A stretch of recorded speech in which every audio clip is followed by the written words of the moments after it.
Vou te contar a história de como sobrevivi ao tráfico sexual. Aos 20 anos, fui vendida pelo meu próprio tio para um bordel na Itália, onde passei 3 anos em cativeiro, sendo forçada a atender até 10 homens por dia. Consegui escapar com a ajuda de um cliente. Voltei ao Brasil escondida e vivi décadas carregando esse segredo. Toda mulher sonha com o dia que vai casar de véu e grinalda na igreja. Eu não era diferente, sabe? Tinha o sonho comum de qualquer moça do interior. Isso foi até o dia que meu próprio tio me vendeu para um bordel na Itália. Vou contar tudo. Tudo mesmo. Para que nenhuma menina caia na mesma conversa que eu caí. O pior é quando a gente confia em alguém da própria família, num parente que deveria proteger. Mas aí, quando a gente descobre que foi traída, já está longe demais de casa, sem documento, sem dinheiro e sem esperança. Minha história não é fácil de ouvir, nem de contar. Tem dias que acordo suada, com o coração batendo forte, achando que ainda tô presa naquele quarto escuro em Nápoles. Me chamo Lucimara Nascimento dos Santos. Hoje tenho 65 anos. Mas essa história aconteceu quando eu tinha 20. Nasci e me criei em Jequié, interior da Bahia, cidade que já teve seus dias de glória quando o cacau dava dinheiro. Hoje moro em Curitiba há mais de 30 anos, bem longe da minha terra natal. Meu nome é Lucimara, e enquanto conto essa história, queria saber: qual é seu nome e de onde você está me ouvindo? Deixa aí nos comentários que depois eu vou ler todos com carinho. É bom saber que não tô falando sozinha nessa telinha, que tem gente de verdade do outro lado.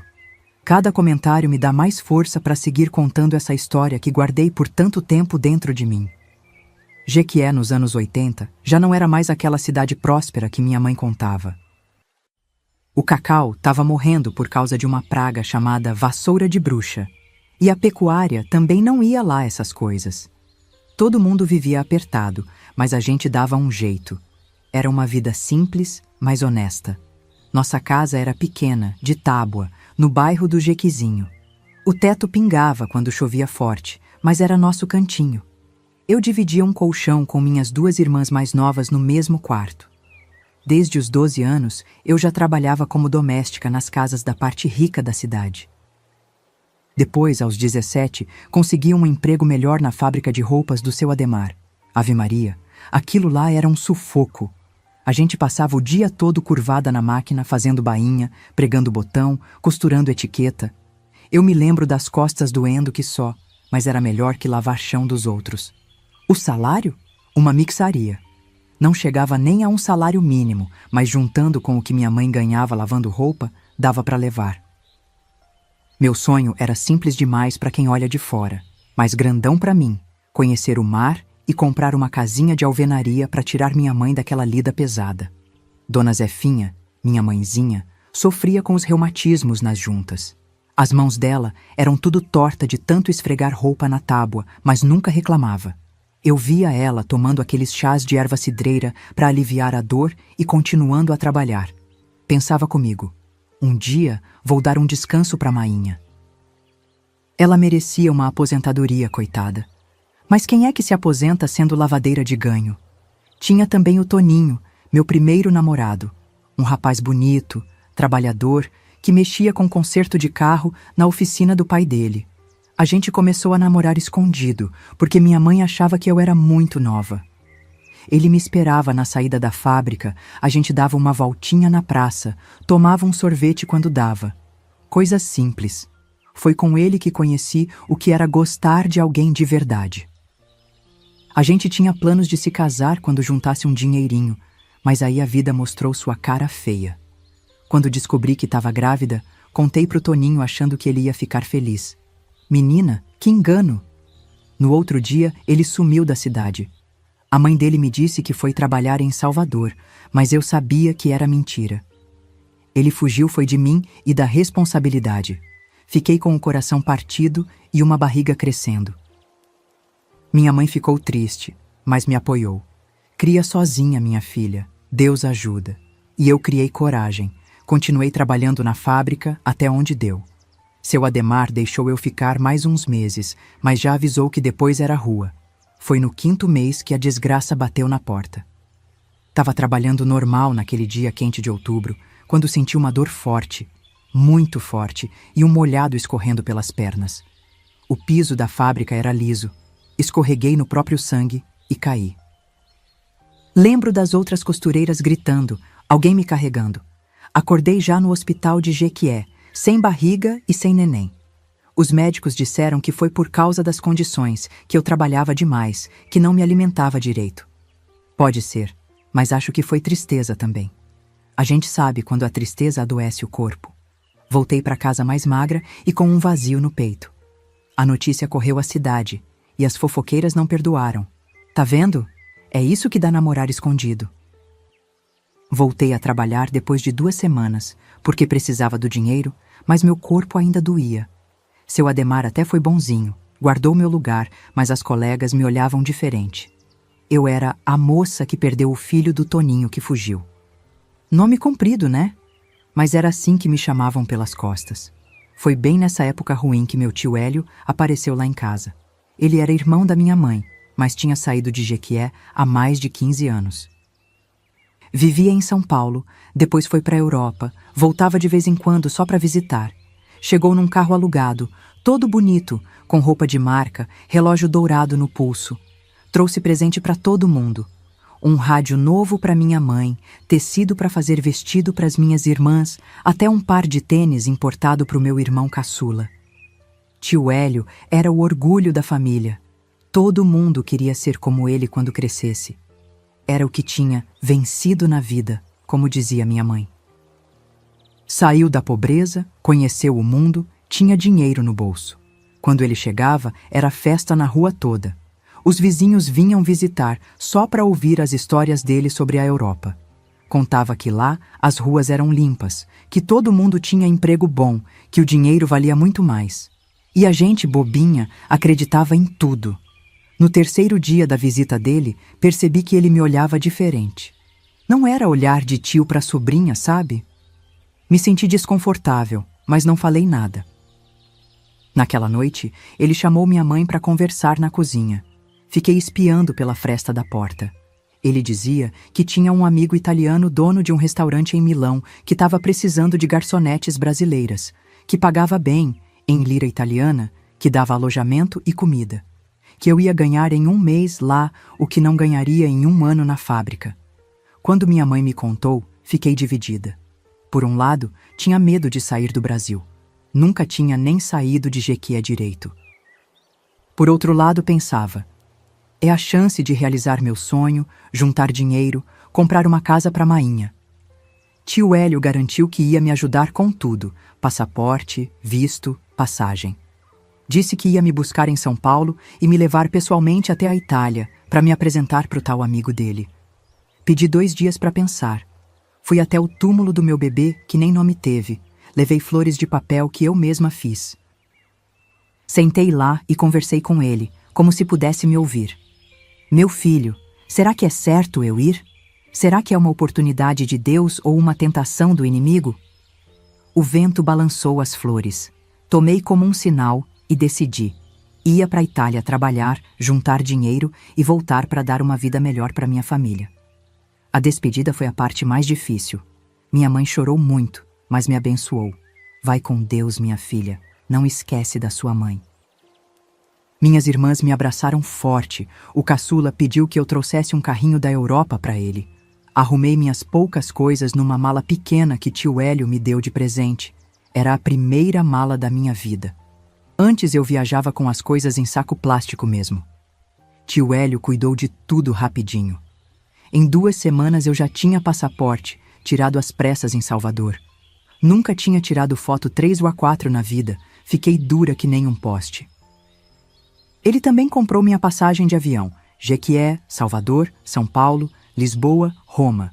Ia ser minha primeira viagem de avião. Fiquei com medo, mas também com uma animação danada. Pensei, é agora que minha vida vai mudar. Na véspera da viagem, tive um sonho esquisito. Sonhei que estava num lugar escuro, com várias portas trancadas, e eu batia em todas elas pedindo ajuda, mas ninguém abria. Acordei assustada, suando frio. Contei para minha mãe e ela disse que era só nervoso da viagem. Me deu um santinho de Nossa Senhora Aparecida para levar comigo. Guarda na bolsa, minha filha, que a santa vai te proteger. Guardei o santinho no bolso da calça e foi a única coisa que me salvou depois. Mas isso é história para outra hora. Chegou o dia. Me despedi de todo mundo com o coração apertado. Tio Hélio me levou primeiro para Salvador, depois pegamos o avião para São Paulo. Na capital paulista, fiquei na casa de uns amigos dele por 3 dias. Eram pessoas estranhas, que falavam pouco comigo. Tinha outras meninas lá também, todas jovens como eu, todas dizendo que iam trabalhar na Europa. Algumas iam para a Itália, como eu, outras para Portugal ou Espanha. Todas com a mesma história. Iam ser garçonetes, babás ou domésticas. Todas achando que iam ficar ricas. Se eu soubesse o que me esperava, mas como é que ia saber? Naquela época não tinha internet, não tinha celular. A gente acreditava no que os parentes falavam. E quem ia desconfiar do próprio tio? Do irmão da mãe? Só fui entender o tamanho da armadilha quando já era tarde demais. Quando já estava no outro lado do oceano, sem falar a língua, sem conhecer ninguém, sem ter para onde correr. Mas antes de chegar nessa parte, preciso contar como foi a viagem. Mas espera lá, não posso ir direto para a parte mais feia sem contar direito como tudo começou, né? Tenho que mostrar como aquela conversa do tio Hélio foi tão convincente que até hoje me pergunto como pude acreditar. Foi assim. A gente estava sentado na cozinha de casa numa tarde quente, tomando café requentado, quando ele chegou com aquele papo de emprego dos sonhos. Lucimara, tenho um amigo italiano, o Sr. Giuseppe, dono de um restaurante chique em Milão. Ele está precisando de garçonete brasileira. Os clientes lá adoram o jeitinho brasileiro de atender, sabe? Com aquele sorrisão, aquela simpatia que só a gente tem, ele falou enquanto arrumava o bigode com os dedos. Ele me pediu para indicar alguém de confiança e pensei em você na hora. Você é bonita, educada, trabalhadora, tem tudo para se dar bem lá. Fiquei com o coração acelerado ouvindo aquilo. Eu? Trabalhando num restaurante chique na Itália? Parecia coisa de filme, de novela da Globo. O tio Hélio continuou falando, e cada palavra era como mel nos meus ouvidos. Você vai ganhar em lira italiana. 1 mês lá vale por 5 aqui na fábrica do Ademar. Em menos de 1 ano, você junta dinheiro para comprar uma casa para sua mãe, resolver a vida de vocês. Quando ele falou isso, olhei para minha mãe que estava de pé perto do fogão, com aquelas mãos deformadas pelo trabalho pesado. Pensei nas dores que ela sentia todo dia, nos remédios caros que não podia comprar. Ele percebeu que tinha tocado no meu ponto fraco e continuou. Pensa só, Lucimara, sua mãe podendo finalmente descansar, você mandando dinheiro todo mês, as meninas podendo estudar sem precisar trabalhar cedo como você. Foi nessa hora que me convenceu de vez. Quem não queria dar uma vida melhor para a família? Perguntei sobre a língua, porque não sabia falar nem oi em italiano. Tio Hélio deu uma risada e disse que não precisava se preocupar. O Giuseppe fala um pouquinho de português e tem outras brasileiras lá que vão te ajudar nos primeiros meses. Você aprende rapidinho o básico para atender os clientes. E ele dá alojamento e comida por conta da casa. Só desconta uma coisinha pequena do salário. Me explicou que ia ganhar 800 mil liras por mês, o que na época era muito dinheiro convertido para nossa moeda. Falou que em 6 meses eu já teria juntado o suficiente para comprar uma casa pequena em Jequié. Meus olhos brilhavam imaginando as possibilidades, mas tinha uma coisa me preocupando. E quanto custa a passagem, tio? Não tenho dinheiro para isso. Ele fez um gesto com a mão, como quem espanta uma mosca. Não se preocupa com isso. O Giuseppe adianta o dinheiro da passagem e você vai pagando aos poucos com o seu trabalho. É um investimento que ele faz nas funcionárias. Depois soube que essa é uma das armadilhas mais comuns do tráfico de pessoas. A dívida que nunca acaba. Os preparativos foram todos correndo. Tio Hélio disse que tinha uma vaga abrindo logo e não podíamos perder a oportunidade. Em 2 semanas eu já estava com passaporte na mão. A primeira vez que vi meu nome num documento tão importante. Foi tirado às pressas em Salvador, num lugar que o tio conhecia. Hoje penso que devia ser algum esquema ilegal, porque foi rápido demais. Também ganhei minha primeira mala. Era azul, de um material que parecia couro, mas era sintético. Pequena, mas para mim era um luxo. Nunca tinha viajado com uma mala de verdade antes. Coloquei nela as poucas roupas que tinha. 3 calças jeans, umas blusas simples, um vestido que minha mãe fez para mim e a sandália menos surrada que eu tinha. Tio Hélio disse que lá eu ia poder comprar roupas novas com meu primeiro salário. A despedida da minha mãe foi a parte que mais doeu. Dona Zefinha chorou agarrada em mim na porta de casa. Minha filha, tenho medo de você ir para tão longe. E se acontecer alguma coisa, como é que vou saber? Como é que vou te ajudar? Eu enxuguei as lágrimas dela e prometi que ia ficar tudo bem, que ia escrever cartas toda semana. Mãe, é a chance da nossa vida. Vou trabalhar duro e voltar com dinheiro para a gente ter uma vida melhor.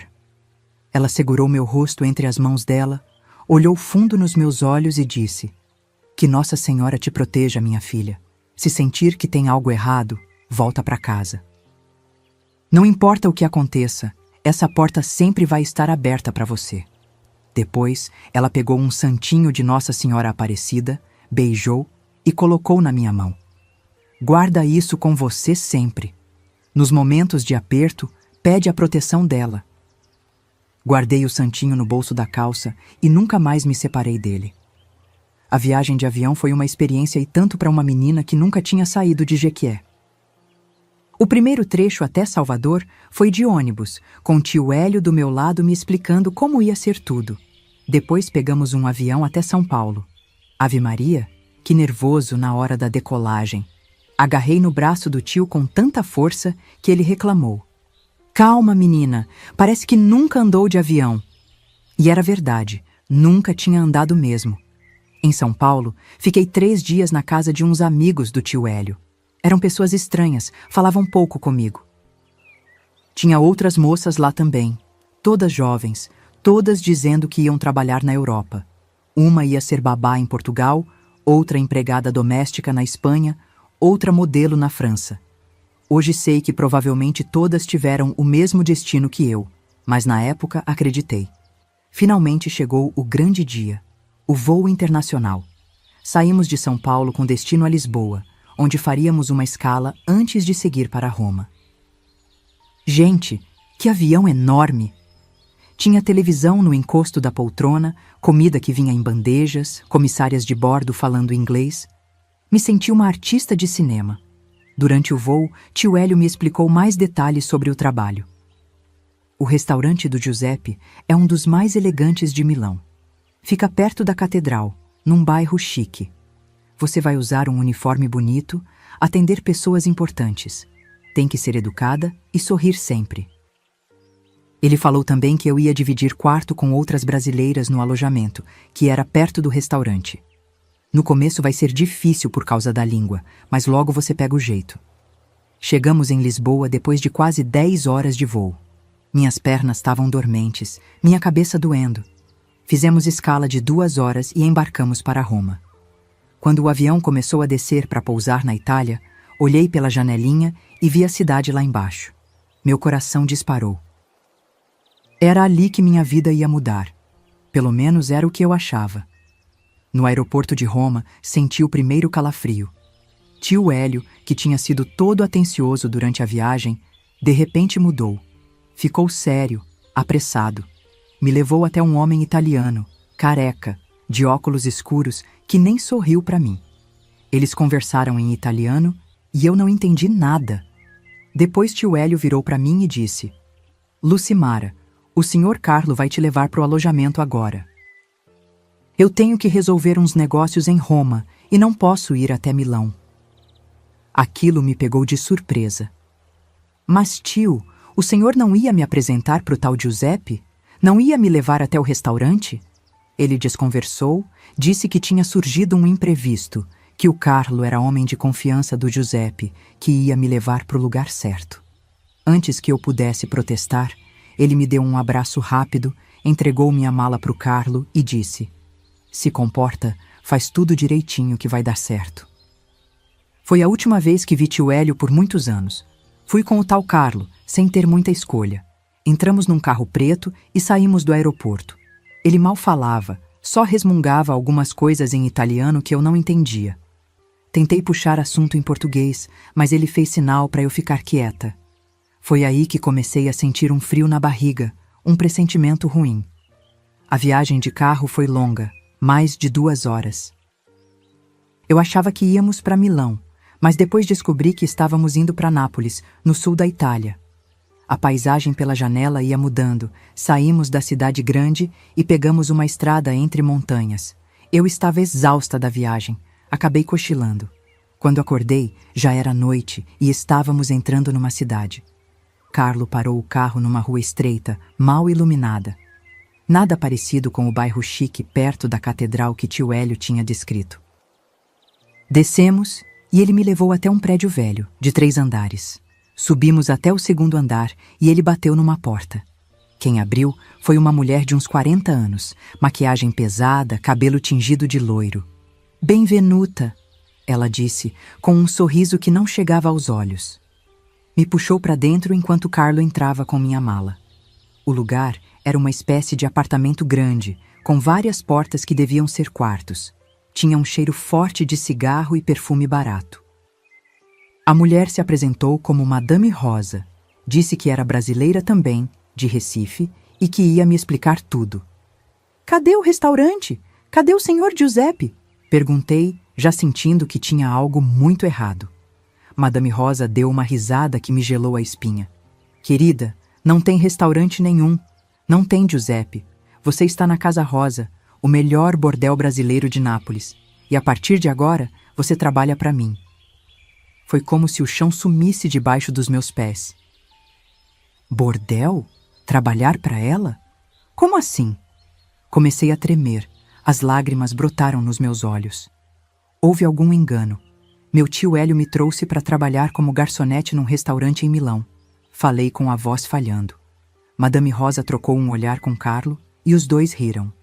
"Não teve engano nenhum, querida. Seu tio sabia exatamente para onde você estava vindo. Ele recebeu $5.000 por você. Um bom preço, porque você é jovem e bonita." Aí, o mundo desabou de vez. Meu próprio tio tinha me vendido. Me vendido, como se eu fosse um animal, uma mercadoria. Tentei correr para a porta, mas Carlo me segurou com força. Gritei, esperneei, mas não adiantou nada. Madame Rosa abriu uma porta lateral e me empurrou para dentro de um quartinho minúsculo. É melhor se acalmar e aceitar a situação. Quanto mais cedo entender como as coisas funcionam aqui, menos vai sofrer. Naquele quartinho foi que o pesadelo realmente começou. Era um cubículo com uma cama de solteiro, um armário pequeno e um banheiro do tamanho de um armário. A janela tinha grade por dentro e por fora. Não dava para abrir. A porta podia ser trancada apenas por fora. Era uma prisão. Passei a primeira noite chorando até não ter mais lágrimas. Rezei, pedi a Deus e a Nossa Senhora para me tirarem dali, para acordar daquele pesadelo. Mas quando a manhã chegou, eu ainda estava lá e Madame Rosa entrou com umas roupas na mão. Hora de se arrumar. Os clientes começam a chegar depois do almoço. Gritei que não ia fazer nada daquilo, que queria voltar para o Brasil, que iam chamar a polícia. Ela riu na minha cara. E contar o quê para a polícia? Que veio ilegalmente? Que tá sem visto válido? Eles vão te deportar e, antes disso, vão te botar numa prisão muito pior que essa aqui. Foi quando descobri que meu passaporte tinha sido confiscado. E mais, segundo Madame Rosa, eu tinha uma dívida enorme a pagar. O valor que seu tio recebeu, mais sua passagem, mais sua hospedagem e alimentação aqui. Dá mais de $10.000, só sai daqui quando pagar tudo. O resto do dia foi um terror que nem nos meus piores pesadelos eu tinha imaginado. Madame Rosa me ensinou como atender os clientes, o que dizer, como agir. Quando me recusei, ela chamou 2 homens que me seguraram enquanto ela me batia com um chicotinho de couro. Isso é só uma amostra do que acontece com quem não obedece. Sei que essa história é difícil de ouvir, mas é importante que ela seja contada. Se você valoriza essa coragem de expor a verdade, pode me apoiar através do Valeu Demais aqui no YouTube. É aquele botãozinho com símbolo de coração embaixo do vídeo. Você escolhe qualquer valor para contribuir, mesmo que seja pequeno. Esse dinheiro ajuda a manter o canal Vovós do Brasil, trazendo histórias verdadeiras como a minha. E se não puder contribuir agora, só de assistir já está ajudando muito. Naquela mesma noite, chegou meu primeiro cliente. Um homem de meia idade, barrigudo, que falava italiano. Eu tremia tanto que mal conseguia ficar em pé. Tentei resistir, mas ele era forte e eu estava ameaçada. Se gritasse ou causasse problemas, Madame Rosa tinha avisado que o castigo seria pior. Foi assim que perdi o pouco de dignidade que me restava. Depois que ele saiu, vomitei tudo o que tinha no estômago e chorei até adormecer de exaustão. Os dias seguintes foram um borrão de horror. Madame Rosa me obrigou a atender cada vez mais clientes. Comecei com 2 ou 3 por dia, depois aumentou para 5, 6, até chegar a 10 nos fins de semana. Homens de todo tipo, jovens, velhos, italianos, turistas, casados, solteiros. Alguns eram brutais, outros fingiam gentileza. Todos pagavam para usar meu corpo como se eu não fosse gente. No bordel, tinha outras brasileiras na mesma situação. Conheci a Denise de Belém do Pará, a Raquel, de Recife, a Fernanda, do Rio de Janeiro, e mais umas 6 ou 7 que iam e vinham. Todas tinham histórias parecidas, enganadas com promessas de empregos legítimos, trazidas por pessoas de confiança, presas por dívidas inventadas. A gente se apoiava como podia. Quando uma estava muito machucada ou doente, as outras tentavam cobrir. Dividíamos remédios, maquiagem para esconder os hematomas. E, principalmente, mantínhamos viva a esperança de um dia escapar daquele inferno. Um dia isso vai acabar, a gente dizia uma para outra. Para algumas, acabou da pior maneira possível. Teve a Cristina, uma menina de Salvador, que tentou fugir depois de 6 meses. Ela tinha feito amizade com um cliente que prometeu ajudar. Planejou tudo, esperou o momento certo e conseguiu sair pela porta dos fundos numa noite de movimento. 2 dias depois, uns homens a trouxeram de volta. Tinha sido uma armadilha. O cliente era amigo de Carlo. O que fizeram com ela na frente de todas nós foi tão brutal que não consigo nem falar. Um aviso para quem pensasse em tentar o mesmo. Teve também a Patrícia de Fortaleza. Ela simplesmente desapareceu uma manhã. Madame Rosa disse que ela tinha sido transferida para outro estabelecimento na Alemanha. Mas a gente sabia que era mentira. Tinha ouvido gritos na noite anterior, depois um carro saindo tarde da noite. Nunca mais soubemos dela. Alguns meses depois, o mesmo aconteceu com a Juliana, de Manaus. Aprendi a sobreviver naquele lugar. Aprendi algumas palavras em italiano, o suficiente para entender ordens e pedidos básicos. Aprendi a sorrir quando estava morrendo por dentro. Aprendi a dissociar, a fingir que não era comigo que aquilo estava acontecendo. Era como se eu assistisse tudo de fora do meu corpo. A menina alegre de Jequié tinha morrido. No lugar dela, estava apenas um corpo vazio que obedecia para não ser castigado. Tentei o suicídio 2 vezes. Na primeira, juntei comprimidos para dormir que algumas clientes mais velhos usavam. Tomei todos de uma vez, mas Raquel me encontrou a tempo e Madame Rosa me fez vomitar tudo, não por preocupação, mas porque eu era um investimento valioso. Na segunda vez, tentei cortar os pulsos com um pedaço de espelho quebrado. De novo fui salva, não por misericórdia, mas porque eu valia dinheiro.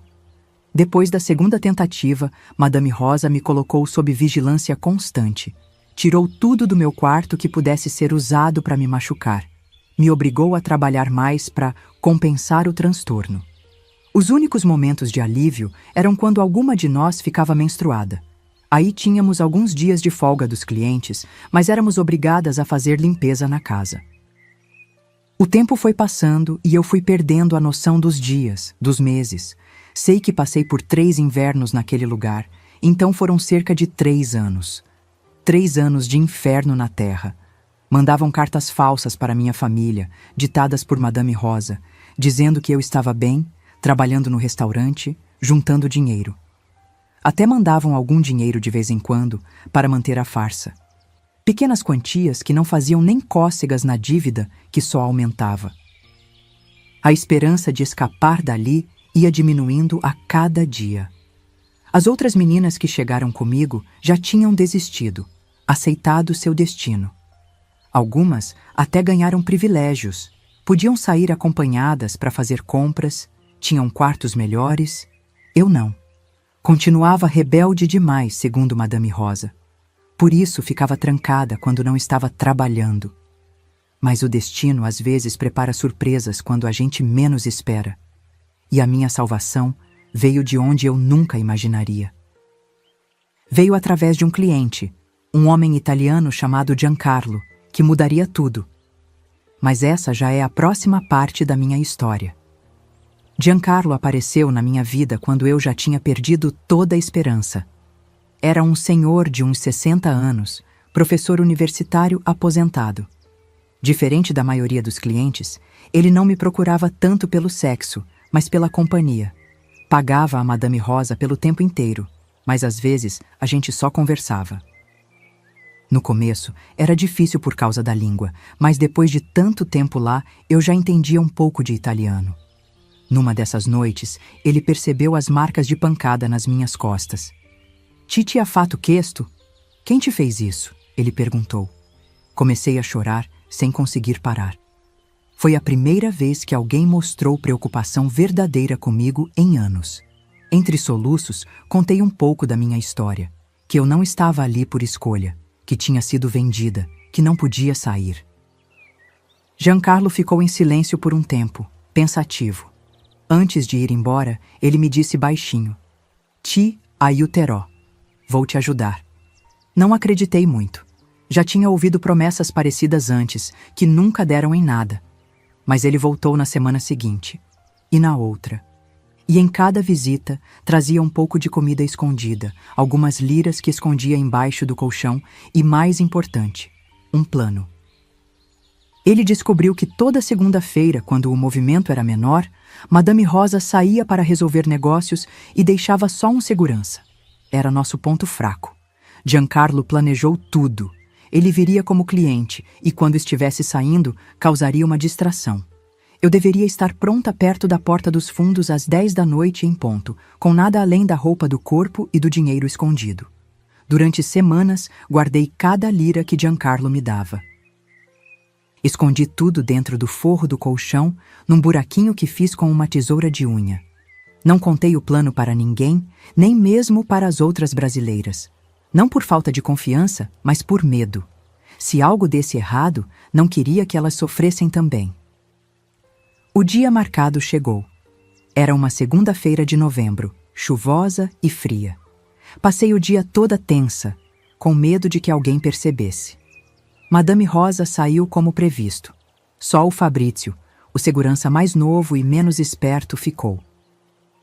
Às 9 da noite, Giancarlo chegou como sempre. Fingi normalidade, mas meu coração batia tão forte que achei que ia explodir. Às 10 em ponto, ouvi uma gritaria na frente da casa. Giancarlo tinha iniciado a distração. Mais tarde soube que ele pagou uns adolescentes da rua para começarem uma briga bem na porta. Fabrício foi ver o que estava acontecendo. Era minha chance. Corri para a porta dos fundos, que dava para um beco escuro. Estava chovendo forte. Giancarlo me esperava num carro preto, motor ligado. Pulei no banco de trás, me abaixei e ele arrancou em disparada. A adrenalina era tanta que eu tremia sem parar. "Abbiamo fatto!" "Conseguimos!" ele exclamou, mas eu ainda não podia acreditar. Só quando estávamos na estrada, saindo de Nápoles, comecei a entender que estava realmente livre. Chorei de alívio, de medo, de tudo. Giancarlo me levou para a casa da irmã dele, Sofia, nos arredores de Nápoles. Uma casinha simples numa área rural, longe da cidade. Sofia era viúva e morava sozinha. No caminho, ele explicou que não podia me levar para sua própria casa, porque era muito conhecida e seria o primeiro lugar onde me procurariam.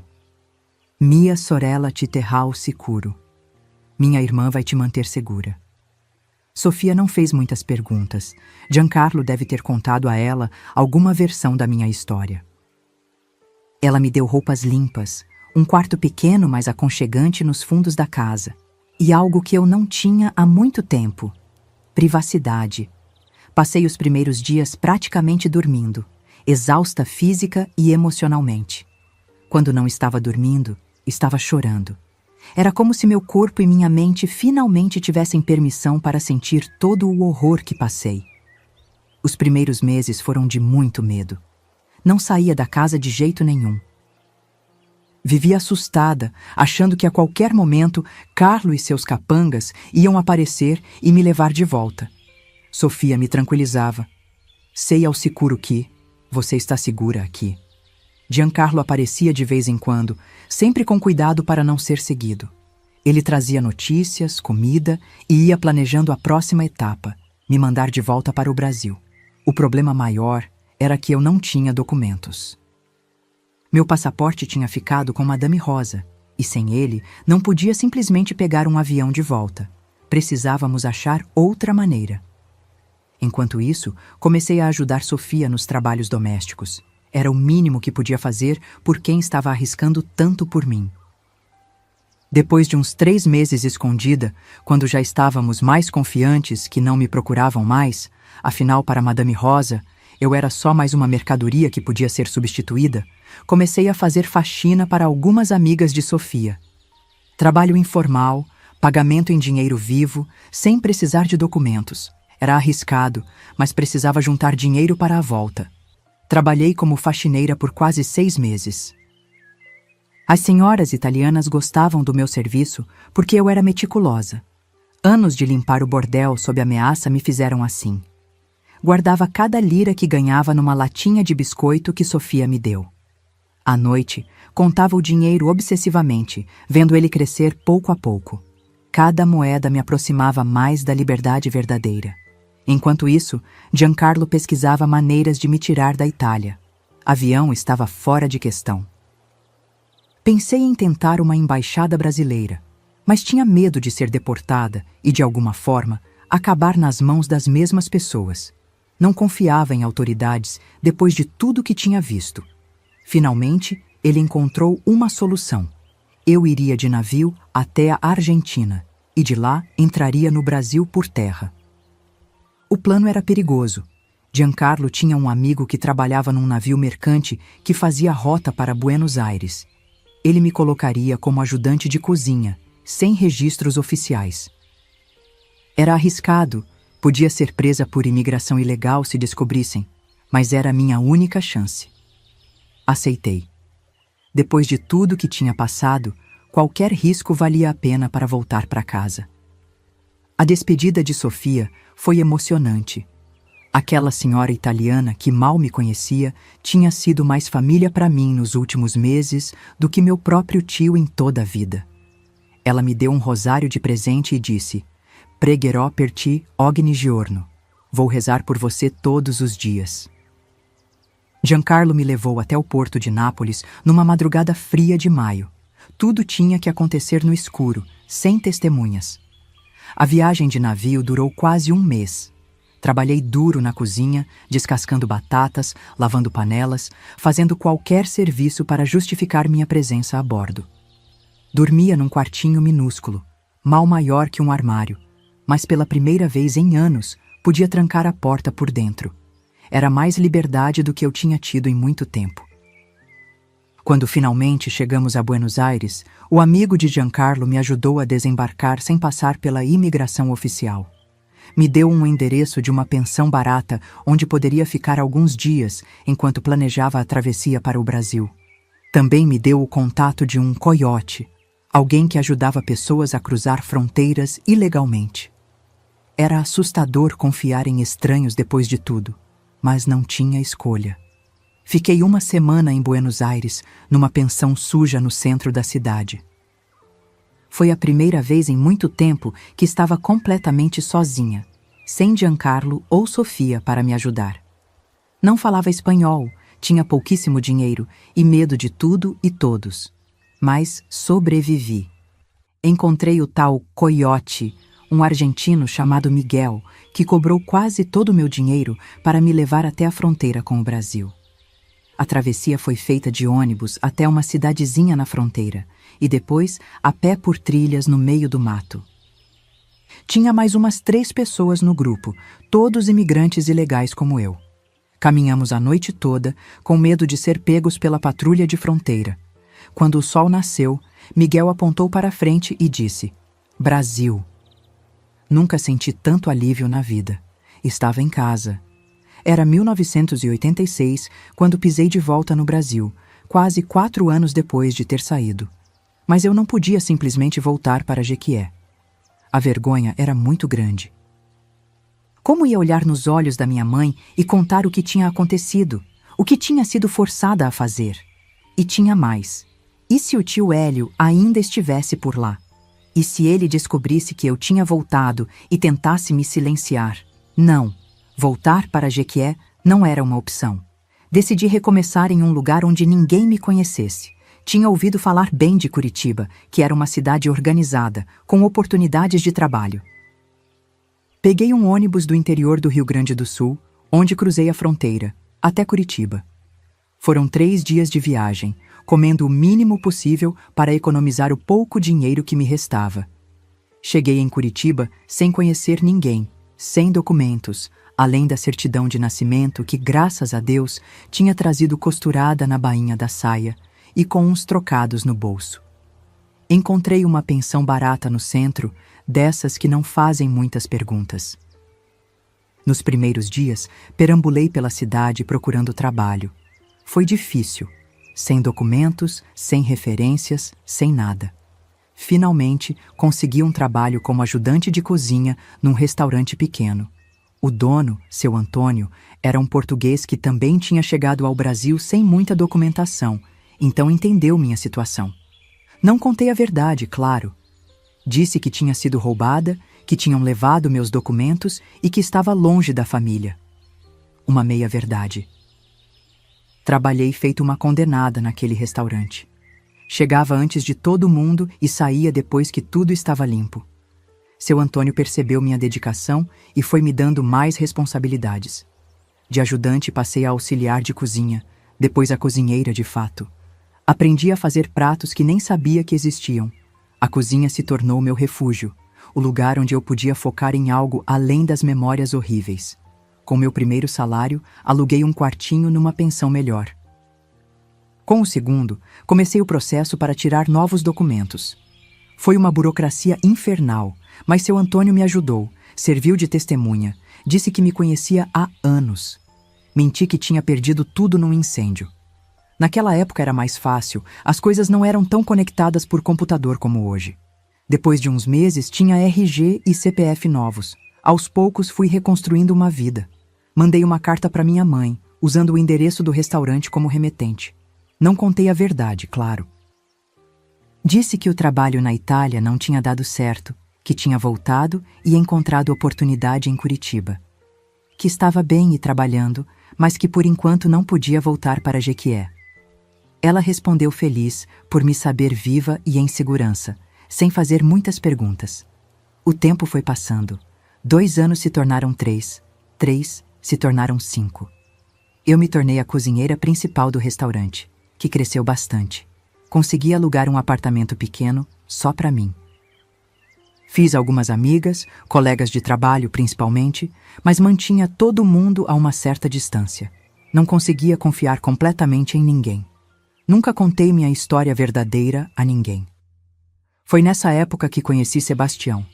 Ele era um cliente regular do restaurante, sempre almoçava lá quando vinha ao centro resolver coisas do trabalho dele na prefeitura. Era bem mais velho que eu, uns 15 anos, viúvo, pai de 2 filhos já crescidos. Começamos a conversar, ele elogiava minha comida, eu agradecia. Um dia ele me convidou para um café depois do expediente. Aceitei, mais por educação que por interesse.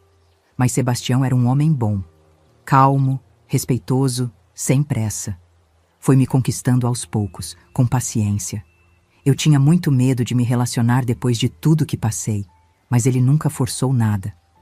Depois de quase 1 ano de encontros casuais, começamos a namorar de verdade. Mesmo assim, nunca contei a ele sobre meu passado.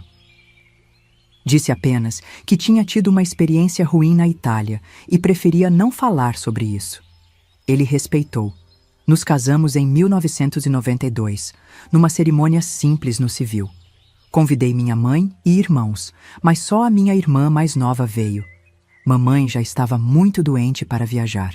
Sebastião tinha um apartamento bom no bairro Água Verde, onde passamos a morar. Pela primeira vez em muitos anos, me senti realmente segura.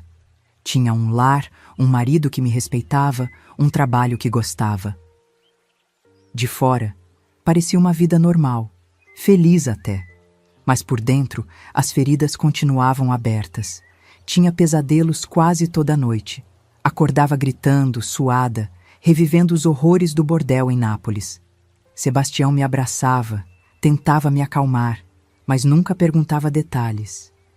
Acho que ele imaginava que eu tinha sofrido algum tipo de abuso, mas não fazia ideia da extensão do horror. Vivia com medo constante de encontrar alguém do passado. Quando via um homem parecido com Carlo ou o tio Hélio na rua, entrava em pânico. Ficava dias sem sair de casa depois disso. Inventava desculpas para Sebastião. Uma gripe, uma dor de cabeça. Ele fingia acreditar, mas tenho certeza que sabia que era algo mais profundo. Essa parte da minha história eu nunca contei para ninguém. Nem meu falecido marido soube disso. Estou revelando aqui pela primeira vez. Olha, duvido que você tenha coragem de dar like nesse vídeo depois de ouvir isso. Se você é dessas pessoas que não tem medo de enfrentar a realidade, me prova aí. Aperta esse botão de like. Quero ver se você consegue. Em 1996, recebi a notícia que mais temia. Minha mãe estava muito doente. Não ia durar muito tempo.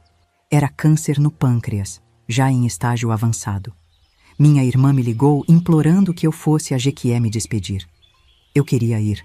Deus sabe como eu queria. Mas o medo era maior. Perguntei se o tio Hélio estava por lá e ela disse que sim, que tinha voltado para cuidar da irmã doente. Isso me deixou ainda mais apavorada. Não fui. É uma das maiores dores que carrego.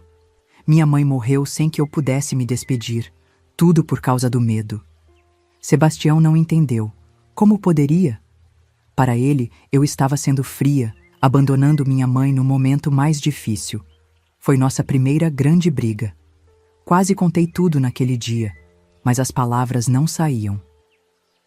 Como explicar que o homem que estava cuidando dela era o mesmo que tinha me vendido como um pedaço de carne? O luto pela morte da minha mãe foi complicado, misturado com culpa, raiva, medo. Entrei numa depressão profunda. Sebastião fez o que pôde para me ajudar. Me levou em médicos, sugeriu terapia. Mas como fazer terapia sem contar a verdade? Acabei me fechando ainda mais. Nossa relação sofreu muito nessa época, mas de alguma forma sobreviveu. Os anos foram passando. Envelheci. Sebastião envelheceu mais ainda. Ele se aposentou da prefeitura. Eu continuei trabalhando no restaurante até não aguentar mais ficar tanto tempo em pé. A vida seguiu seu curso, com altos e baixos. Tivemos momentos de felicidade genuína, viajamos pelo Brasil, conheci o mar finalmente. Mas a sombra do passado nunca me abandonou completamente. Sebastião morreu em 2015, de um infarto fulminante. Foi rápido, não sofreu. Fiquei viúva aos 55 anos, sozinha de novo. Os filhos dele foram bons comigo, me ajudaram com tudo, mas tinham suas próprias vidas. Voltei a me sentir vulnerável, desprotegida. Os pesadelos, que tinham diminuído ao longo dos anos, voltaram com força total. Foi nessa época que algo inesperado aconteceu. Recebi uma ligação da minha irmã mais nova, a que tinha vindo ao meu casamento. Ela estava em pânico. A filha dela, minha sobrinha Tamires, tinha recebido uma proposta do tio Hélio para trabalhar em Portugal. A história era idêntica à minha. Um restaurante, salário em euros, alojamento providenciado. Um calafrio percorreu minha espinha. Ele continuava no mesmo esquema, 30 anos depois. E agora tinha posto os olhos na minha sobrinha. Naquele momento, tomei uma decisão que mudaria tudo. Não podia deixar que a história se repetisse. Não com Tamires, não com ninguém. Pela primeira vez em décadas, senti uma coragem que não sabia que ainda existia dentro de mim. Era hora de voltar a Jequié e confrontar o passado. Era hora de contar a verdade e impedir que meu tio fizesse mais vítimas. Mesmo com todo o medo, mesmo com toda a vergonha, eu precisava agir. Peguei o primeiro ônibus para Jequié no dia seguinte, com o coração na mão, mas com uma determinação que não sentia desde que planejei minha fuga de Nápoles. Não sabia exatamente o que ia fazer, mas sabia que não podia ficar parada enquanto outra menina inocente caía na mesma armadilha que destruiu minha vida. O que aconteceu depois, quando finalmente encarei tio Hélio cara a cara, depois de 30 anos, é a parte mais difícil dessa história toda. Mas também a que finalmente me libertou de vez. Antes de viajar para Jequié, precisei resolver umas coisas em Curitiba. Não ia simplesmente largar minha vida de uma hora para outra. Vendi uns móveis, deixei o apartamento que era do Sebastião para os filhos dele e coloquei minhas economias num banco que tinha agência lá na Bahia também.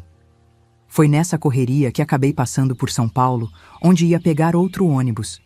São Paulo é uma cidade gigante, dessas que você se sente uma formiguinha no meio da multidão. Eu estava esperando minha conexão na rodoviária do Tietê, tomando um cafezinho para espantar o cansaço da viagem, quando ouvi alguém me chamando pelo nome. Lucimara, é você mesma? Quase derrubei a xícara. Ninguém me chamava de Lucimara fazia tanto tempo. Em Curitiba, todo mundo me conhecia como Mara, apelido que adotei para me distanciar ainda mais do passado. Olhei para o lado e quase não acreditei. Era Raquel, uma das meninas que esteve comigo naquele bordel em Nápoles. Mais velha, claro, com os cabelos grisalhos, algumas rugas, mas eu reconheceria aqueles olhos em qualquer lugar. Menina, pensei que você tivesse morrido, ela falou, me abraçando forte. Depois que você fugiu, a Madame Rosa ficou uma fera. Disse que ia te encontrar nem que tivesse que revirar a Itália inteira, mas nunca mais tivemos notícias suas. Nos sentamos num canto mais afastado da lanchonete. Raquel me contou que conseguiu sair do bordel alguns anos depois de mim. Não fugiu. Pagou a dívida depois de quase 6 anos lá. Voltou para o Brasil, se estabeleceu em São Paulo. Casou, teve filhos, agora era até avó. Uma vida normal, aparentemente. Mas os olhos dela tinham o mesmo vazio que eu via no espelho todos os dias. E o tio Hélio? Perguntei, quase engasgando ao falar o nome dele. Você sabe se ele continuou? Você sabe, naquele esquema? O rosto de Raquel ficou sério.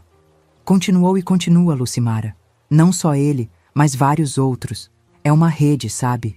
Ele trabalha com um pessoal de Portugal agora. De vez em quando, leio no jornal sobre alguma brasileira resgatada de bordel em Lisboa, e sei que tem dedo dele na história. Meu sangue gelou. Então não era coincidência a proposta que Tamires tinha recebido. Raquel continuou. Tenho uma conhecida que trabalha numa ONG de apoio a vítimas de tráfico humano. Ela disse que só no ano passado ajudaram umas 20 mulheres que voltaram de Portugal. Todas com a mesma história. Promessa de emprego legítimo, passagem adiantada, dívida impagável. Contei a ela sobre Tamires, sobre meu medo de que a história se repetisse. Raquel pegou na minha mão, apertou forte e disse: Você precisa impedir isso, Lucimara. Não importa como. Se você não fizer nada, vai carregar essa culpa pelo resto da vida. Ela tinha razão. Antes de me despedir, Raquel me deu um presente que acabaria sendo fundamental. Um gravador digital pequeno, desses que dá para esconder na bolsa ou no bolso. Eu sempre carrego um desses comigo. Trauma, sabe? Mas acho que você vai precisar mais do que eu. Cheguei em Jequié 3 dias depois. A cidade tinha mudado tanto que quase não reconheci. Tinha shopping center agora, prédios altos, lojas de marca. Mas o cheiro, aquele cheiro de terra quente e comida temperada, continuava o mesmo. Fiquei num hotelzinho simples perto da rodoviária. Precisava pensar bem no que ia fazer. Não podia simplesmente aparecer na casa da minha irmã dizendo quem eu era. Primeiro, porque eu estava irreconhecível. 25 anos tinham se passado. Meu cabelo estava grisalho, meu corpo mais cheio, meu rosto marcado por rugas profundas. E segundo, porque não sabia se o tio Hélio estaria por lá. Precisava ser cautelosa. Foi então que tive a ideia do disfarce. Procurei um salão de beleza e pedi para mudar completamente o visual.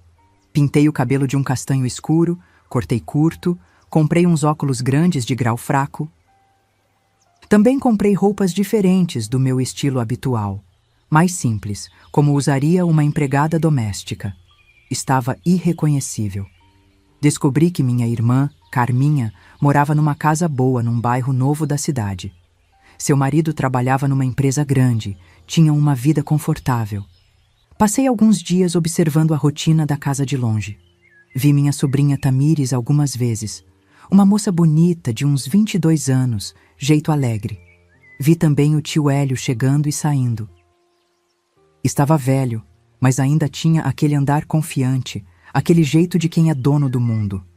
Meu estômago revirava só de ver ele de longe. Finalmente, criei coragem e bati na porta. Disse que estava procurando trabalho como doméstica, que tinha vindo de uma cidade vizinha. Carminha precisava mesmo de alguém, pois a empregada anterior tinha saído recentemente. Me contratou na hora, mais pelo desespero que por confiar em mim, acho. Pedi para ser chamada de Dalva, o nome da minha avó. Comecei a trabalhar no dia seguinte. Foi estranho estar na casa da minha própria irmã, cozinhando, limpando, sendo tratada como uma estranha. Carminha não me reconheceu, claro. Como reconheceria? A última vez que me viu foi no meu casamento, mais de 20 anos atrás. E eu estava completamente diferente agora. Às vezes, quando ela falava alguma coisa sobre a família, tinha que me segurar para não comentar algo que só um parente saberia. Me aproximei de Tamires aos poucos. Ela era uma menina doce, sonhadora. Trabalhava numa loja de roupas no shopping, mas não ganhava muito. Falava sempre que queria conhecer o mundo, sair daquela cidade pequena. Igualzinha a mim na idade dela. Uma noite, enquanto eu lavava a louça do jantar, ela entrou na cozinha toda animada. Dalva, você não vai acreditar. Meu tio Hélio me ofereceu um emprego em Portugal, num restaurante de um amigo dele em Lisboa. Vou ganhar em euro, imagina só. Em 1 ano, volto rica.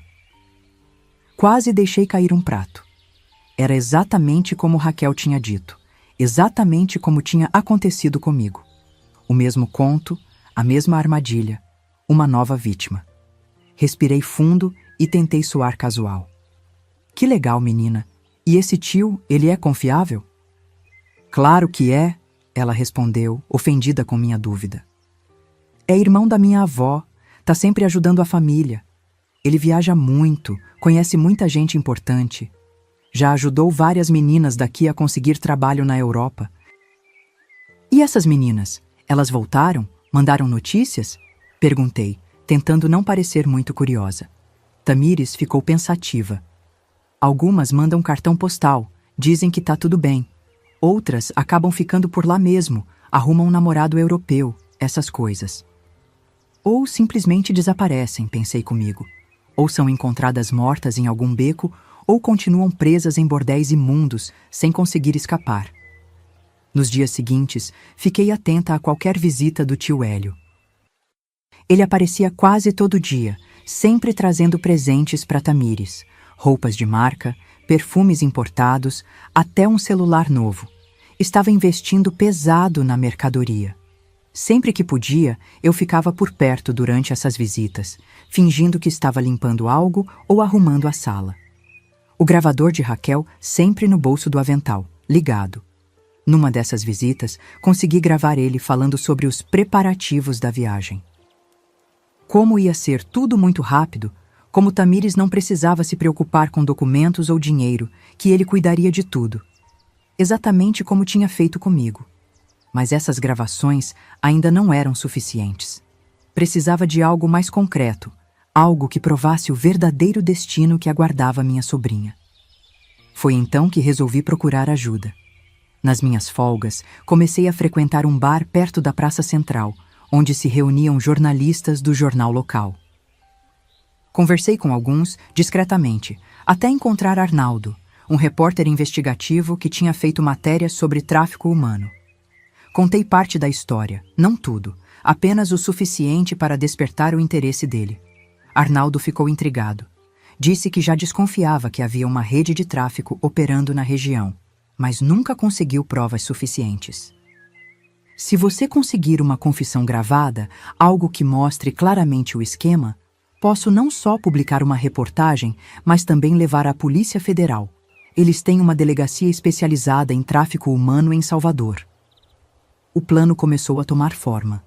Com a ajuda de Arnaldo, elaborei uma estratégia para fazer tio Hélio revelar todo o esquema.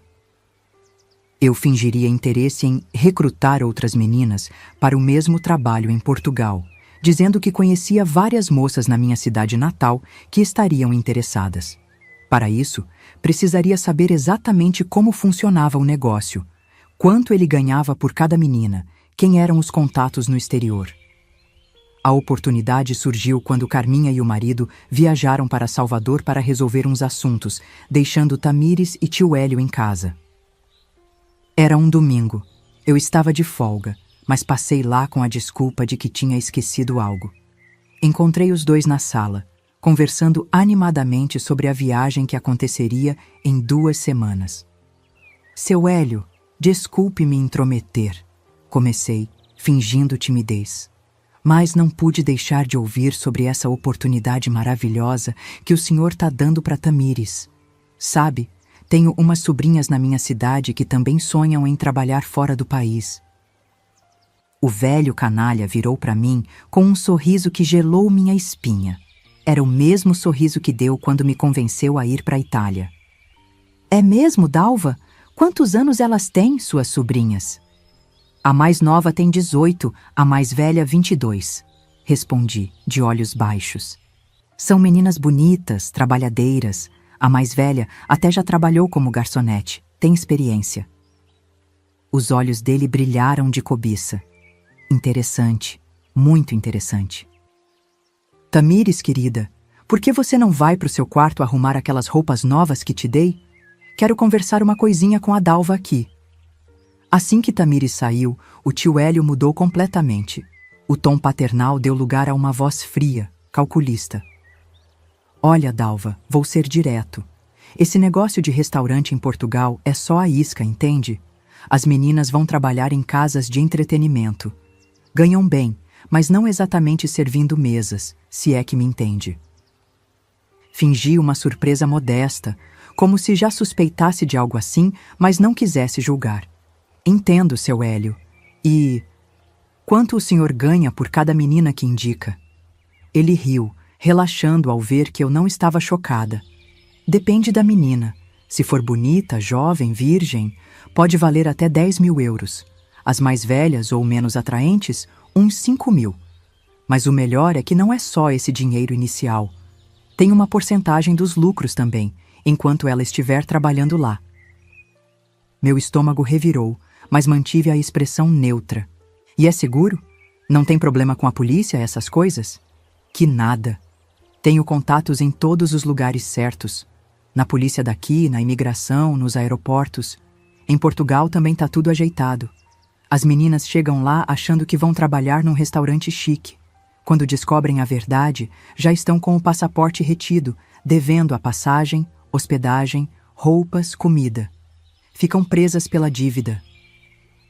E se alguma tenta fugir ou denunciar? Perguntei, sentindo o gravador pesar no bolso. O sorriso dele sumiu, dando lugar a uma expressão que conhecia bem demais. Aí o negócio fica feio. Já perdemos algumas mercadorias assim, mas serve de exemplo para as outras. Mercadorias. Era assim que ele nos via. Não como pessoas, mas como produtos para vender. Continuei a conversa, fazendo perguntas específicas sobre como funcionava o transporte, quem eram os contatos em Portugal, como era feita a divisão do dinheiro. Ele respondia tudo com detalhes, achando que tinha encontrado uma cúmplice, talvez até uma futura parceira de negócios. Depois de quase 1 hora de conversa, com tudo gravado, decidi que era a hora do grande finale. Seu Hélio, o senhor não me reconhece, né? Ele franziu a testa, confuso. Deveria? Tirei os óculos, ajeitei o cabelo para trás, olhei diretamente nos olhos dele. Olha bem para mim. Não lembra da sua sobrinha Lucimara? Aquela que você vendeu para um bordel em Nápoles há mais de 30 anos? A cor sumiu do rosto dele. Ficou branco como papel. Não, não pode ser. Você. Sou eu mesma, tio. Sobrevivi ao inferno que você me mandou. Passei 3 anos naquele bordel imundo até conseguir fugir. 3 anos sendo estuprada todos os dias por homens que pagavam pelo meu corpo enquanto você embolsava o dinheiro. Ele tentou se levantar, mas as pernas falharam. Caiu sentado de novo, a boca abrindo e fechando como um peixe fora d'água.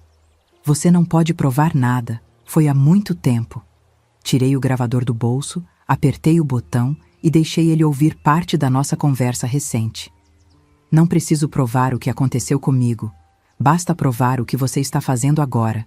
E acabei de fazer isso. Sua desgraçada, ele gritou, avançando para cima de mim. Mas eu não era mais aquela menina indefesa de 20 anos. Me esquivei e ele bateu com a cabeça na mesa de centro. Caiu no chão, desorientado.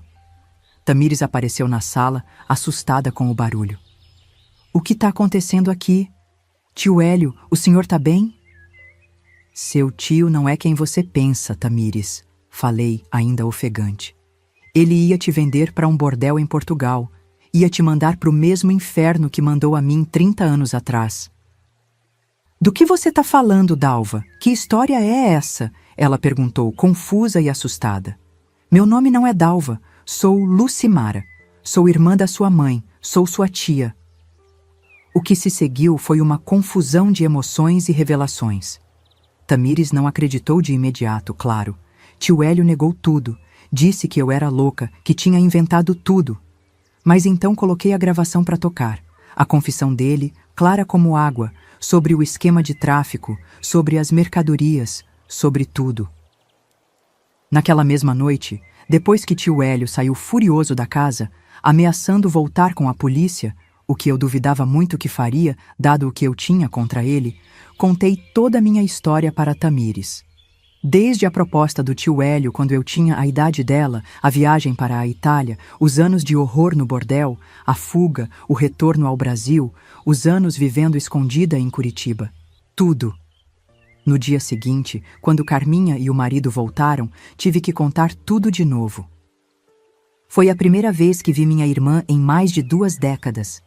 Ela não me reconheceu até eu mostrar uma pequena cicatriz que tinha no pulso, de quando caímos juntas de uma árvore quando crianças. Chorou muito ao ouvir minha história, ao entender por que eu tinha sumido por tanto tempo. Por que não voltei nem mesmo para o funeral da nossa mãe. Mostrei as gravações para minha irmã antes de ir à polícia. Ela me implorou para não denunciar, dizendo que isso destruiria a família. Hélio é o único irmão que sobrou da mamãe, ela argumentou. Todo mundo na cidade respeita ele. Vai ser um escândalo, Lucimara. Todo mundo vai saber o que aconteceu com você, vão ficar falando, a família vai ficar marcada para sempre. Fiquei dividida, mas escolhi seguir com a denúncia mesmo assim. Você acha que fiz errado em expor tudo, mesmo sabendo que isso afetaria pessoas inocentes da família? O que você faria no meu lugar? Me conte nos comentários. Foi a decisão mais difícil da minha vida. Por um lado, entendia o medo da minha irmã. O escândalo seria enorme, afetaria a todos de alguma forma. Por outro lado, quantas outras meninas seriam vendidas se eu não fizesse nada? Quantas outras vidas seriam destruídas como a minha foi? Não podia carregar esse peso. No dia seguinte, procurei Arnaldo, o jornalista, e entregamos juntos todo o material para a Polícia Federal em Salvador. As gravações, Meu depoimento completo, nomes, datas, tudo o que eu conseguia lembrar. O agente que nos atendeu ficou chocado com a quantidade de detalhes e evidências. Disse que abririam um inquérito imediatamente. O que aconteceu depois disso foi como um furacão atingindo minha vida e a de todos ao meu redor. Mas isso já é a parte final da minha história, a que eu chamo de justiça e renascimento. Uma parte dolorosa, mas necessária para que eu finalmente pudesse me libertar daquele passado. A operação da Polícia Federal começou uma semana depois que entreguei as gravações. Me lembro como se fosse hoje. Era uma quarta-feira de manhã, quando 4 viaturas chegaram na casa do tio Hélio. Os vizinhos todos na janela, assistindo ele sendo levado algemado. O homem que era respeitado na cidade, que todo mundo achava que era empresário bem-sucedido, saindo de cabeça baixa, escoltado pelos agentes. Não foi só ele que caiu naquele dia. A operação, que ganhou o nome de Gaiola Dourada, prendeu mais 12 pessoas em Jequié, Salvador, Recife e até em São Paulo. Eram recrutadores como meu tio, transportadores que acompanhavam as meninas nas viagens, pessoas que falsificavam documentos, até um policial corrupto que facilitava a saída do país. Uma rede inteira que trabalhava junta para mandar mulheres brasileiras para a prostituição forçada na Europa. O mais chocante veio depois, quando a investigação avançou.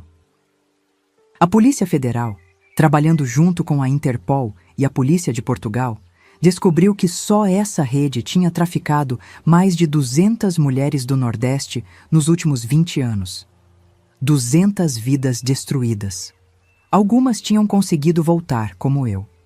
Outras continuavam presas em bordéis em Lisboa, Porto, até na Espanha. Muitas tinham desaparecido sem deixar rastro. Os jornais locais não falavam de outra coisa. A história tomou proporções gigantescas quando a mídia nacional pegou o caso. Repórteres de todo o Brasil desceram em Jequié. Minha irmã Carminha teve que sair de casa e se hospedar com parentes em outra cidade por um tempo, de tanto que o telefone tocava e pessoas batiam na porta querendo saber detalhes. Eu tinha medo de aparecer publicamente.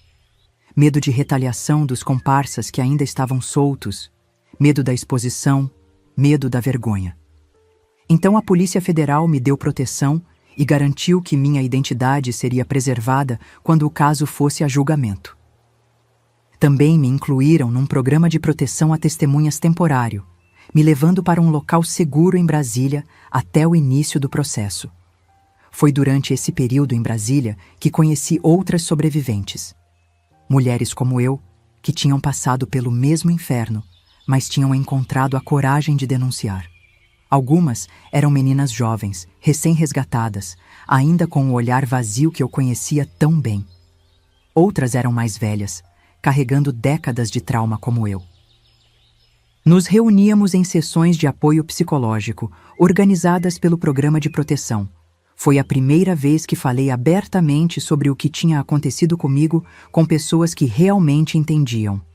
Vocês não têm culpa, a psicóloga do programa repetia sempre. Vocês não consentiram, foram enganadas, forçadas.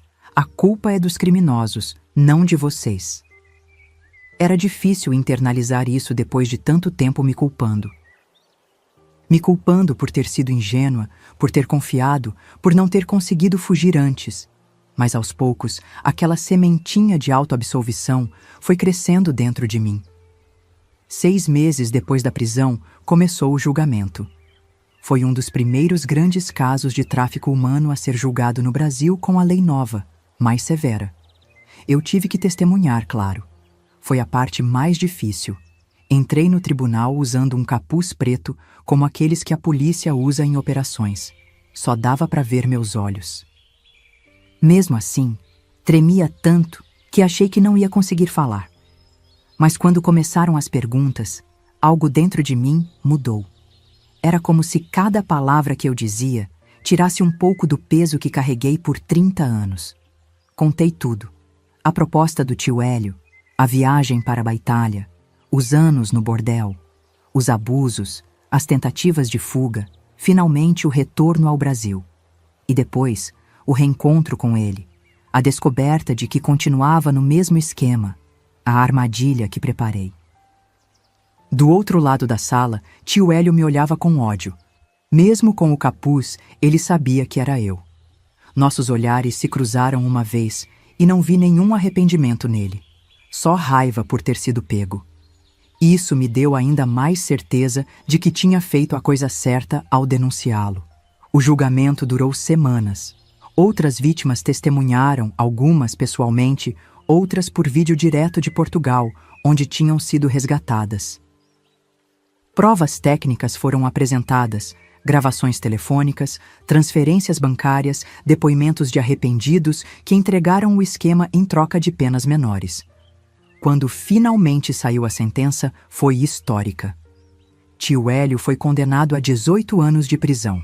Era uma das maiores penas já aplicadas para tráfico humano no Brasil até então.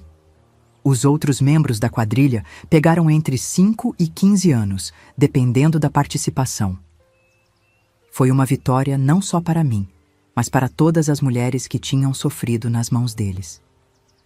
Voltei para Jequié depois do julgamento, mas nada era mais o mesmo. A cidade tinha se dividido. Parte das pessoas me apoiava, principalmente mulheres, mães, pessoas que entendiam o horror pelo qual eu tinha passado.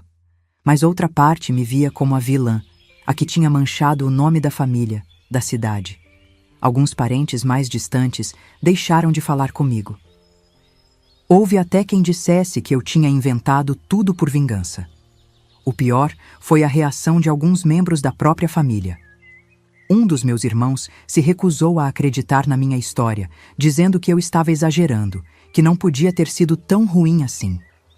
O tio Hélio sempre ajudou todo mundo, sempre trouxe presente pra gente, ele dizia, como se presentes compensassem o que ele fez.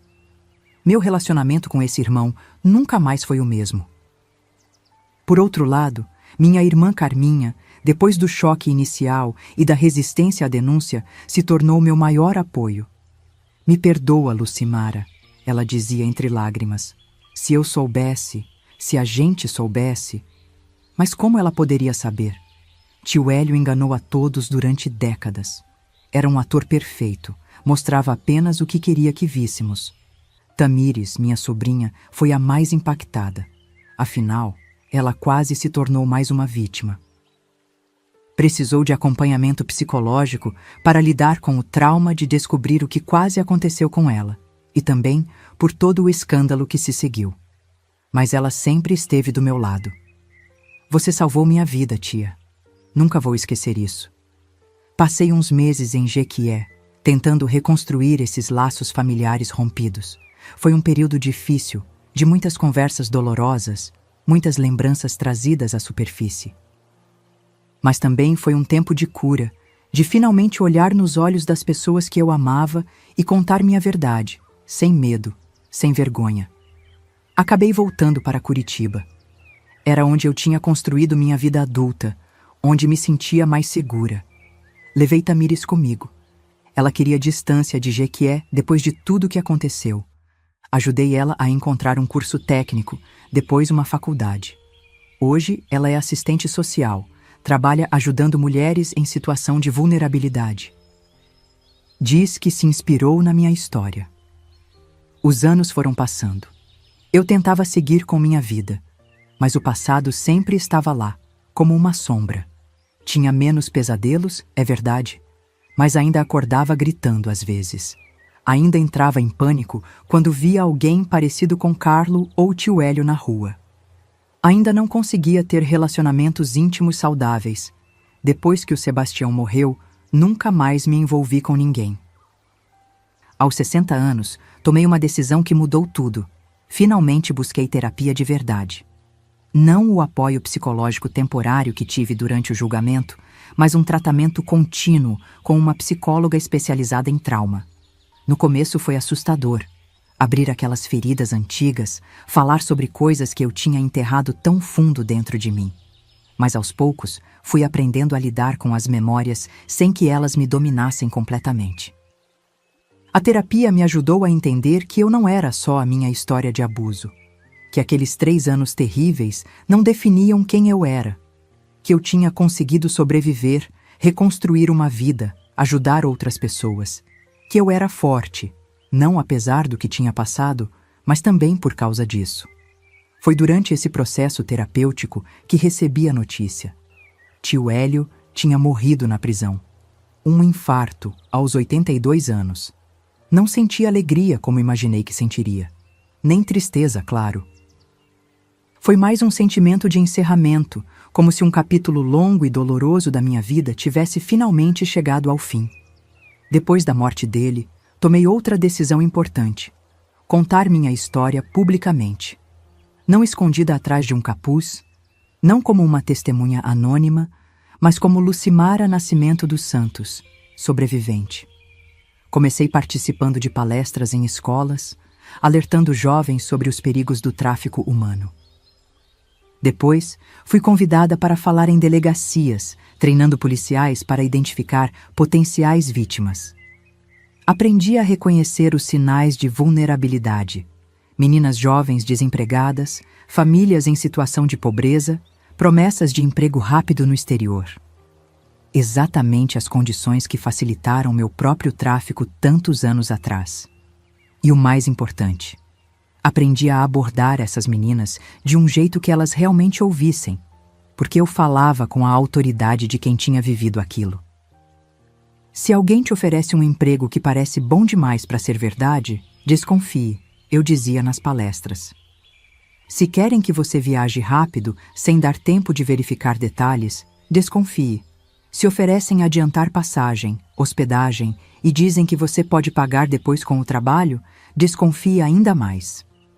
Em uma dessas palestras, numa escola pública de Curitiba, uma menina de uns 16 anos me procurou depois, chorando.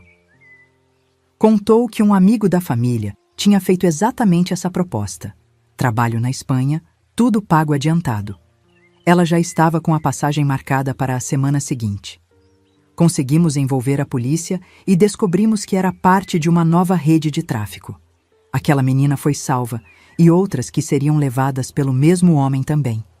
Momentos como esse me deram um propósito novo. A dor nunca desapareceu completamente. Acho que nunca vai. Mas encontrei uma maneira de transformá-la em algo positivo, em uma força que podia ajudar outras pessoas.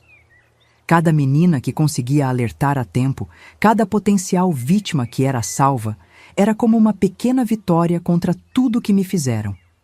Meu relacionamento com Tamires se fortaleceu ao longo dos anos. Hoje, ela é como uma filha para mim, a filha que nunca tive. Trabalhamos juntas em muitos projetos de conscientização. Ela com o conhecimento técnico de assistente social, eu com a experiência vivida. Formamos uma dupla e tanto. Às vezes, quando vejo o brilho nos olhos dela ao ajudar alguém, penso em como algo tão bonito pôde nascer de uma história tão horrível. Hoje, aos 65 anos, encontrei uma paz que nunca achei que seria possível. Não é uma paz completa, ainda tenho dias ruins, ainda carrego cicatrizes que nunca vão sumir totalmente. Mas aprendi a conviver com minha história, a aceitá-la como parte de quem eu sou, sem deixar que ela me defina ou me limite. Decidi contar tudo isso agora, nesse canal, porque acredito no poder das histórias verdadeiras. Histórias como a minha acontecem até hoje, com meninas e mulheres do Brasil inteiro. O tráfico humano continua sendo uma realidade terrível, só mudou de cara, de método. Agora usam internet, redes sociais, mas a armadilha é a mesma. A promessa de uma vida melhor que se transforma num pesadelo. Se minha história puder ajudar uma única pessoa a reconhecer os sinais e escapar dessa armadilha, todo esse processo doloroso de reviver o passado terá valido a pena. Se uma única menina ouvir o que tenho a dizer e desconfiar daquela proposta boa demais, estarei satisfeita. Também conto essa história para sobreviventes como eu, que ainda vivem nas sombras, carregando a culpa e a vergonha que não é delas. Quero que saibam que não estão sozinhas, que é possível sobreviver, reconstruir, encontrar propósito mesmo depois do pior dos infernos. Não é fácil, não é rápido, mas é possível.